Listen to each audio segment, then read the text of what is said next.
ఇండియాలో ఉన్నప్పుడు నేను ఏ ఇంగ్లీష్ మూవీ కానీ లేదంటే సిరీస్ కానీ రిలీజ్ అయిన వెంటనే అది చూసేయాలన్నమాట. సో ఖచ్చితంగా డౌన్లోడ్ చేసుకొని ఫ్రీ టైంలో పెట్టుకొని చూసేవాడిని అనమాట. సో అదే అలవాటుతో ఇక్కడికి వచ్చిన తర్వాత ఏమైందంటే, వచ్చిన కొత్తల్లో Dune movie first part release అయింది. రిలీజ్ అయినప్పుడు ఏమైందంటే సేమ్ కొన్ని వెబ్సైట్స్ ఉన్నాయి. ఆ వెబ్సైట్లో డైరెక్ట్గా మనం చూడొచ్చు, లేదంటే డౌన్లోడ్ చేసుకోవచ్చు. నేను ఏం చేశానంటే డౌన్లోడ్ చేశాను మూవీ.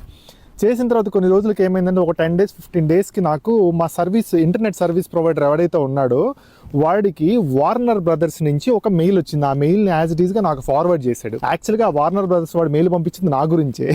మెయిల్లో ఏమని మెన్షన్ చేస్తుందంటే, పలానా IP అడ్రస్ నుంచి ఆ మూవీని డౌన్లోడ్ చేశారు ఇల్లీగల్గా అని చెప్పేసి వాడు మెయిల్ చేశాడు. ప్రాపర్ యాక్షన్ తీసుకోండి అని మెయిల్ చేశాడు. నేను అప్పుడే వచ్చాను, కెనడా కొత్తగా వచ్చాను. ఆ మెయిల్ చూసిన వెంటనే నాకు ఫ్యూజులు ఎగిరిపోయినాయి. అంటే స్కామ్లు వీటి గురించి తెలుసు, కానీ అది మా సర్వీస్ ప్రొవైడర్ నాకు పంపించాడు కాబట్టి నాకు అర్థమైంది జెన్యూన్ అని. నాకు ఫ్యూజులు ఎగిరిపోయినాయి. దీని అమ్మ జీవితం ఇప్పుడు ఏంది నా పరిస్థితి, ఇప్పుడు ఇండియా వెళ్ళిపోవాలైంది. వెంటనే నన్ను బుక్ చేశారు. ఎన్ని లక్షలు ఫైన్ వేస్తారో తెలియదు, ఎందుకంటే ఇక్కడ లీగల్ ఫీజెస్ అవి దారుణంగా ఉంటాయి అనమాట. సో చాలా భయం వేసింది నాకు. తర్వాత నేను కొన్ని రీసెర్చ్ చేశాను అనమాట. కొన్ని ఆర్టికల్స్ కూడా చదివాను. అంటే నాలాగా మెయిల్స్ వచ్చిన వాళ్ళు ఎవరైనా ఉన్నారని చదివితే చాలా మంది పెట్టారనమాట.